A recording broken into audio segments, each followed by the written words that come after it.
Vous n'avez pas besoin de savoir comment. Vous avez juste besoin de savoir ce que vous voulez. Si vous êtes clair à ce sujet, alors le comment apparaîtra.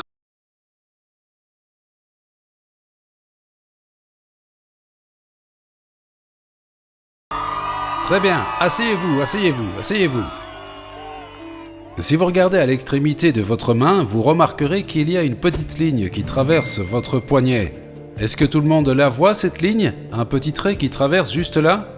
Et vous l'avez aussi sur l'autre main. Voici ce que je voudrais que vous fassiez. Alignez ces lignes parfaitement. Puis joignez vos mains comme ça, mais commencez de manière à ce qu'elles partent directement de cette ligne. Et si vous êtes comme la plupart des gens, vous allez découvrir qu'une de vos mains est un peu plus longue que l'autre. La plupart d'entre vous trouvent ça? Prenez votre main la plus courte et mettez-la devant votre visage. Si vos mains ont la même longueur lorsque vous faites ça, prenez n'importe quelle main et mettez-la devant votre visage. Et voici ce que vous allez faire. Vous allez regarder votre main et nous allons dire à haute voix en même temps 8 fois « grandis plus ». D'accord? Nous allons juste avoir l'intention que notre main grandisse. Nous allons le faire ensemble. C'est parti. 1, 2, 3. Grandis plus, grandis plus, grandis plus, grandis plus, grandis plus, grandis plus, grandis plus, grandis plus. Ok, c'est bon, maintenant, alignez-les exactement comme avant et remarquez ce qui s'est passé.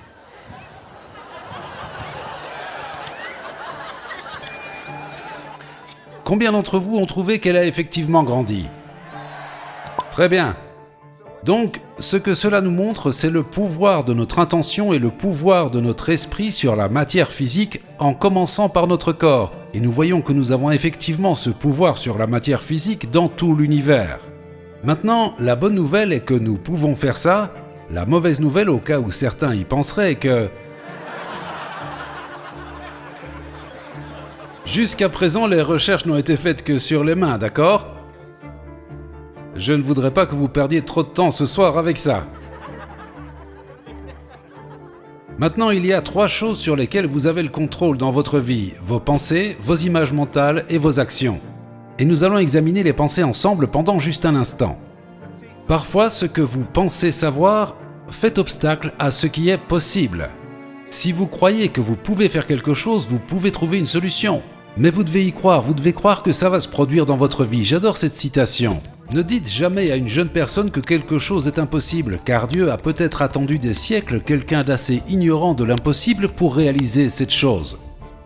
Il y a quelque temps, je dînais avec un gars qui est le champion d'échecs de l'Alabama. Nous parlions de succès et il a dit « Si vous connaissez la combinaison du cadenas, peu importe qui vous êtes, peu importe si vous êtes noir ou blanc, jeune ou vieux, homme ou femme, si votre QI est de 150 ou votre QI est de 50, si vous connaissez la combinaison, le cadenas doit s'ouvrir. » Et ce que j'ai découvert dans mon travail, et je fais ce travail depuis 30 ans, j'ai commencé avec un homme nommé William Clement Stone qui valait plus de 600 millions de dollars en 1968, et il m'a tout enseigné ce qu'il savait sur le succès, et je l'ai appliqué à ma propre vie et je l'ai enseigné aux autres. Et puis j'ai fait des centaines d'ateliers sur le succès. Je suis même allé en Inde et j'ai étudié avec de grands maîtres et ainsi de suite au fil des ans. Et il y a une combinaison, un système, et si vous connaissez cette combinaison, vous pouvez accéder au succès. Le problème, c'est que beaucoup d'entre nous manquent de quelques chiffres. Et donc aujourd'hui, j'aimerais vous rappeler et peut-être partager de nouvelles choses avec vous que vous auriez pu oublier. Maintenant, voici un homme nommé Jean-Paul Getty. Il a été à un moment l'homme le plus riche d'Amérique et quand on lui a demandé quels étaient les secrets du succès, il a dit « Il y en a 3. Levez-vous tôt, travaillez dur et trouvez du pétrole. » Évidemment, c'est un peu plus complexe que ça. Chez Keller Williams, ils ont une formule qui leur garantit des résultats. C'est une entreprise de vente immobilière. Ce système dit que si vous faites 5 visites commerciales en personne et 10 appels téléphoniques chaque jour, que vous écrivez 15 notes de remerciement aux 15 personnes avec qui vous parlez et que vous visitez 5 nouvelles propriétés, vous obtiendrez toujours un niveau élevé de vente au sein de l'entreprise. Il y a donc des systèmes. Lorsque j'ai étudié cela, j'ai découvert 67 principes universels que j'ai étudiés au cours des 36 dernières années. Je ne prévois pas de tous les partager avec vous aujourd'hui, mais nous en verrons les principes essentiels aujourd'hui. Vous pouvez apprendre à doubler votre revenu et doubler votre temps libre et créer plus d'équilibre et de plaisir dans votre vie. Et toutes les personnes qui travaillent avec moi font cela en 2 ans ou moins, donc c'est facile à faire si vous investissez du temps et que vous vous engagez à faire le travail. Mais ce qui compte, c'est le travail sur soi qui ouvre des portes et qui permet à votre génie naturel de se manifester. Buckminster Fuller disait qu'il n'existe pas de génie. Il disait « Certains enfants sont juste moins endommagés ». Maintenant, un principe important, si vous prenez des notes, c'est un bon point de départ, c'est de prendre 100% de responsabilité pour votre vie et vos résultats. Maintenant, la plupart d'entre vous ont déjà entendu ça, mais je vais vous poser une question. Avez-vous jamais blâmé quelqu'un pour quelque chose au cours de la dernière année? On s'énerve parfois contre le président, ou l'économie, ou le prix du pétrole, ou on blâme d'autres personnes pour notre manque de succès. Vous devez littéralement abandonner tout blâme et prendre 100% de responsabilité pour la vie que vous créez telle qu'elle est. Vous devez abandonner les plaintes. Se plaindre implique que l'on aspire à quelque chose de mieux sans pour autant être disposé à prendre les risques nécessaires pour l'obtenir. Si je me plaignais de ma femme, cela signifierait que je dois avoir un point de référence de quelqu'un de mieux avec qui je préférerais être, mais pour laquelle je ne suis pas prêt à risquer de quitter ma femme pour être avec. Ou je devrais prendre le risque d'en parler avec ma femme et de partager avec elle les choses que je n'aime pas chez elle, que je voudrais qu'elle change.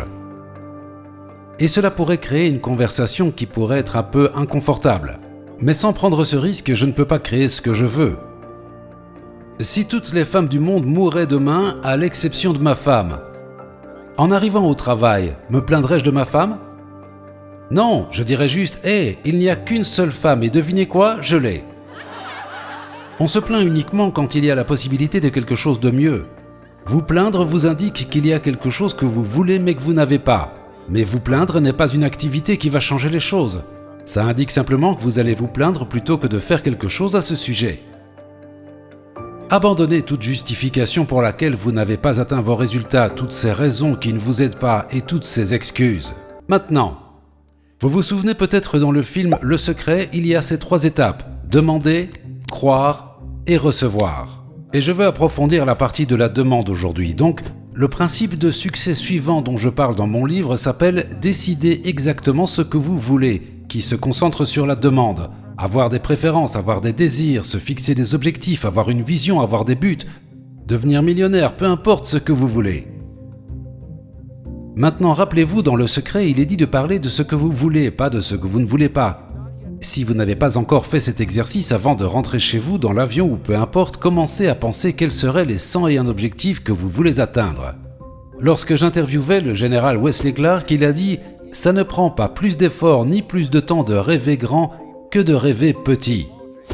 Laissez vos objectifs être aussi grands que vous le souhaitez, mais ne les rendez pas plus grands que ce que vous voulez, car ce n'est pas nécessaire. En d'autres termes, faites confiance à ce que vous voulez. Walt Disney disait « Si vous pouvez le rêver, vous pouvez le faire ». Vous ne pouvez pas avoir un rêve que vous n'avez pas la capacité de créer, soit par vos efforts, soit par les efforts de rassembler une équipe.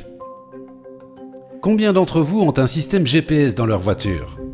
Lorsque je monte dans ma voiture, j'ai une Lexus, je peux entrer une adresse au Colorado et il me fournira une carte depuis où je vis à Santa Barbara jusqu'au Colorado. Je n'ai pas besoin de connaître le chemin. Et il en va de même pour vous, une fois que vous avez fixé un objectif, le chemin apparaîtra. Trop d'entre nous ont peur de se fixer un grand objectif parce qu'ils ne voient pas comment l'atteindre, par peur d'avoir l'air idiot, ou ils ne veulent pas s'engager dans quelque chose et être ridiculisés et déçus une fois de plus. Vous n'avez pas besoin de savoir comment, vous avez juste besoin de savoir ce que vous voulez. Si vous êtes clair à ce sujet, alors le comment apparaîtra. Si vous conduisez dans le noir, vous ne voyez que 100 mètres devant vous. C'est tout ce que vous avez besoin de voir. L'autre chose dont je veux vous parler juste un instant, parce que je pense que c'est un peu une version différente sur la loi de l'attraction que j'entends moins souvent, c'est que nous parlons toujours d'attirer dans notre vie ce que nous voulons. Attirer $1 million, ou le conjoint parfait, ou la maison idéale. Mais je veux que vous pensiez à ceci également. Tout ce par quoi vous vous sentez attiré est une partie du système de guidage universel vous disant « c'est la direction dans laquelle vous êtes censé aller, c'est là que réside votre destinée ». Vous êtes attiré par certaines personnes, faites confiance à cela. Vous êtes attiré par certains enseignants, certains séminaires, à posséder certains types de choses. Mère Teresa a dit une fois j'ai demandé un avis à mon conseiller sur ma vocation. J'ai demandé comment puis-je savoir si Dieu m'appelle et pourquoi m'appelle-t-il ? Et il a répondu « vous le saurez par votre bonheur ». Si vous êtes heureuse, cela sera la preuve de votre vocation. Thomas Edison a dit « Lorsque votre vocation devient vos vacances, alors le reste de votre vie est une bénédiction ». Une fois lors d'un séminaire au Canada, une femme s'est levée dans le public et a dit « J'ai une question ». J'ai dit « Super, c'est quoi ?» Elle a dit « Je n'ai pas été heureuse depuis 7 ans. Vous parlez de joie, je n'ai pas ressenti de joie depuis 7 ans. » J'ai dit « Qu'est-ce qui s'est passé il y a 7 ans ?» Elle a dit « Mon mari est mort. » J'ai dit « Vraiment ? Et qu'est-ce que vous faisiez avant que votre mari meure et qui vous apportait de la joie ?» Elle a dit « Eh bien, je peignais, je jardinais, je jouais du piano. » Et j'ai demandé « Avez-vous fait quelque chose de tout cela ces 7 dernières années ?» Non. J'ai dit « Alors, rentrez chez vous et ce soir, je veux que vous jouiez du piano. Demain, allez jardiner et le jour suivant, allez acheter de la peinture et peignez quelque chose. Ensuite, écrivez-moi ou passez-moi un coup de fil » et je lui ai donné ma carte. Environ une semaine plus tard, j'ai reçu un appel et elle a dit « Je ne peux pas vous dire à quel point je suis heureuse. » Le bonheur vient en partie de faire les choses qui vous rendent heureux. Et pour une raison quelconque, la plupart d'entre nous passons notre temps à faire les choses qu'on pense devoir faire et on ne sort pas faire les choses qui nous rendent heureux. Alors ayez la discipline de faire les choses qui vous apportent de la joie. C'est comme créer une habitude de joie et fondamentalement, si vous pouvez être dans la joie tout le temps comme Mère Teresa l'était ou le Dalai Lama ou Mark Victor Hansen l'est à 90% du temps et pareil pour moi, alors les choses commencent juste à affluer dans votre vie à un rythme merveilleux. Ok, le pardon est une autre grande partie. Vous devez pardonner car chaque fois que vous gardez du ressentiment, vous n'êtes ni dans la joie, ni dans l'amour, ni en paix intérieure. Vous devez lâcher prise et vous libérer. Il existe toutes sortes de processus puissants. John Gray a écrit un livre sur le processus de la vérité totale. Si vous pouvez le ressentir, vous pouvez le guérir. Soyez dans un état d'amour. Attendez-vous toujours au positif. Si vous ne vous y attendez pas, cela ne se produira pas. Donc vous voulez toujours être dans cet état d'attente que du positif va se produire. J'aimerais partager avec vous une histoire sur un gars appelé Cliff Young. Cliff Young avait 61 ans lorsqu'il s'est présenté au début d'une course de longue distance en Australie. La course faisait 875 km. Il portait une salopette.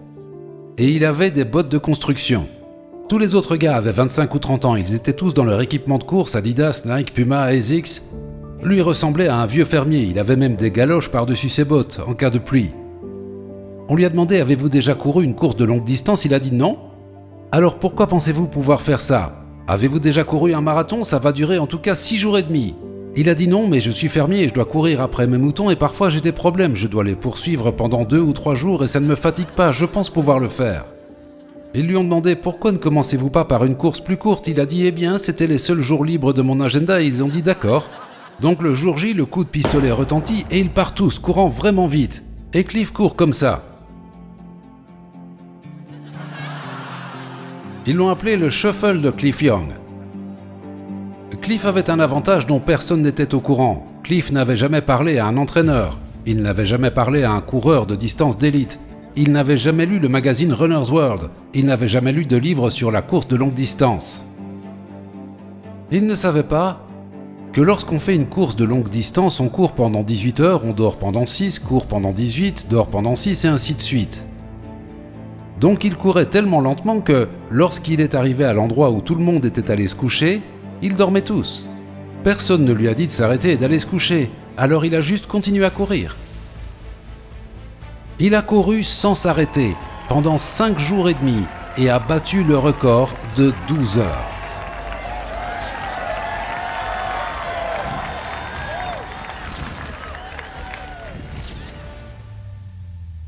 Tout ce qui existe a commencé par le rêve de quelqu'un, l'idée de quelqu'un, et 9 fois sur 10, on leur avait dit que cela ne pouvait pas se produire. L'étape suivante consiste à relâcher les freins. C'est une autre façon de dire de créer une correspondance vibratoire. Comment faisons-nous cela ? Pour recevoir quelque chose dans notre vie, nous devons ressentir les sentiments que nous ressentirions si nous avions déjà la chose que nous voulons voir entrer dans notre vie. Donc je dois me sentir millionnaire pour que le million vienne à moi. Je dois me sentir abondant, je dois me sentir plein d'amour avant d'attirer l'amour que je veux. Gandhi a dit « Soyez la chose que vous voulez ». Donc si vous voulez de l'amour, soyez aimant, vous voulez de la joie, soyez heureux, vous en attirerez plus dans votre vie. Donc vous mentionnez le résultat souhaité comme s'il s'était déjà produit, ressentez le sentiment et vous l'aurez. Maintenant laissez-moi vous parler d'un principe ici qui est crucial, c'est appelé le principe des 30 jours. Des recherches ont été effectuées à la NASA, ils ont fait porter à des astronautes des lunettes à verre concave pendant 30 jours. Ces lunettes font apparaître le monde à l'envers. Imaginez 24 heures sur 24, pendant 30 jours, tout est à l'envers. Vous essayez de prendre les escaliers, votre soupe semble être là-haut, mais en fait elle est ici. Ils ont fait cela pour voir s'ils deviendraient nauséeux, s'ils perdraient leur capacité à se concentrer, s'ils deviendraient hostiles. Comment réagirait-il à être dans l'espace où il n'y a pas de gravité? C'était essentiellement l'expérience.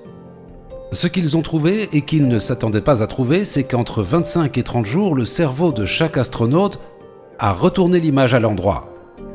Même si l'image arrivait à l'envers, leur cerveau l'a retournée à l'endroit. Ce que nous disent les neuroscientifiques, c'est qu'il faut 25 à 30 jours pour créer un nouveau chemin neuronal dans votre cerveau. Il faut 25 à 30 jours pour ancrer un nouveau système de croyance. Il faut 25 à 30 jours pour ancrer un nouveau modèle d'habitude. Il faut 25 à 30 jours pour que votre visualisation et affirmation commencent à changer toute la façon dont votre cerveau perçoit le monde. Votre perception fait partie de ce qui contrôle votre réalité. En ce moment, vous n'êtes pas conscient de ce que vous ressentez dans votre pied droit, mais dès que je dis pied droit, vous en êtes conscient. Et dès que je dis main gauche, c'est là que votre conscience se déplace. Donc la réalité est que toutes ces choses entraient dans votre cerveau, mais votre système réticulaire filtre tout, probablement. Sauf ce que je disais. Mais dès que je dis pied droit, cela change. Donc dès que vous commencez à visualiser et que vous faites ça pendant 30 jours, le système réticulaire dans votre cerveau commence à laisser entrer tout ce qui vous aidera à devenir millionnaire ou à résoudre la faim dans le monde ou à travailler avec le président ou quoi que ce soit que vous visualisez. Donc vous voulez visualiser pendant 30 jours d'affilée sans faute, quoi que ce soit que vous voulez. Parce qu'ils ont fait une expérience où au 15e jour, la moitié des astronautes ont enlevé les lunettes et les ont remises le 16e jour. Il a fallu encore 25 à 30 jours avant que le phénomène ne se produise à nouveau. Donc vous devez le faire 25 à 30 jours de suite. Cela a du sens? C'est la raison pour laquelle la plupart des affirmations des gens ne fonctionnent pas. C'est la raison pour laquelle beaucoup de séminaires qu'ils suivent ne fonctionnent pas, car ils n'appliquent pas les conseils, en les utilisant tous les jours pendant 30 jours. La répétition encore et encore ancre dans l'inconscient et modifie également votre champ perceptuel et programme également la conscience universelle tout autour de vous. Faites tout ça. Vous devez investir de votre temps, et si cela vous fait du bien et que c'est plaisant, continuez à le faire. Si ce n'est pas le cas, ne le faites pas. Si vous travaillez sur ça, si vous gardez votre conscience claire et que vous choisissez vos pensées, vous créez une correspondance vibratoire. Dans ce cas, pour chacun d'entre vous, le meilleur reste à venir. Merci. Ayez une merveilleuse vie. Ça a été un plaisir et un honneur de vous parler. Merci beaucoup.